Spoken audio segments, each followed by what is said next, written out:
Introducing the all-new Corolla.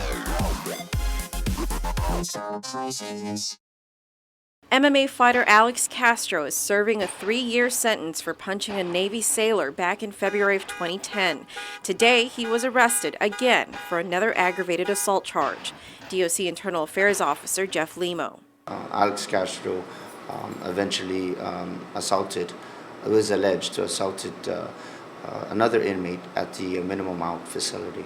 The victim at this case right now received injuries to his body. He was medically assessed by our medical director.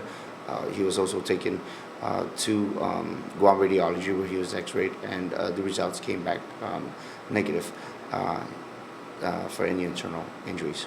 The attack happened yesterday morning at the halfway house where inmates go when they're about to be released. The victim, says Limo, was set to be released in a matter of weeks. Castro, however, still has another 2 years and 7 months left before he can go free. And Alex Castro was being housed there? Alex Castro was being housed at the halfway house at this time. Was he supposed to be there? Inmates that are placed there, one are getting ready for their parole tenure, to serve the parole tenure, and it's actually 2/3 of their sentence if it's written in their judgment and makes them qualified to be at the halfway house. Okay, and the halfway house consists of work release, work credit, and education release. But there are other ways inmates can make it to the halfway house, even if they haven't served 2/3 of their sentence yet. But only 3 people at DOC have the power to make that decision: the warden, the DOC director, or the Adjustment Classification Committee. Can order an inmate to serve his sentence at the halfway house even before 2/3 is up. That's correct. That's the only time he can. That's correct. So in Alex Castro's case, it appears that that decision was made either by the warden, the ACC, or the DOC. I can't answer that until the investigation is completed.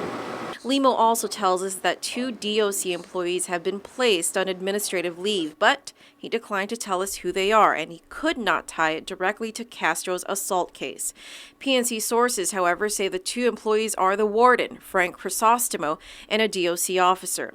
Sources say Crisostomo unilaterally placed Castro at the halfway house even after the ACC said no. Meanwhile, the investigation into another assault case at DOC involving a stabbing is still ongoing. Convicted murderer Frank Pangilinan is accused of stabbing Eugene Lane in the back, a heavy charge compared to Castro's alleged assault on another inmate. But a week later, and still no arrests in the stabbing incident. The comparison between this incident and the stabbing incident is 2 levels of investigation. One was cooperative, one was willing to make a charge, report, statements, and a confession.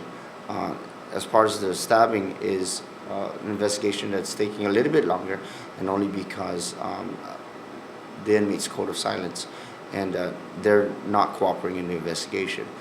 In the stabbing incident, even the victim is not willing to cooperate. That's correct.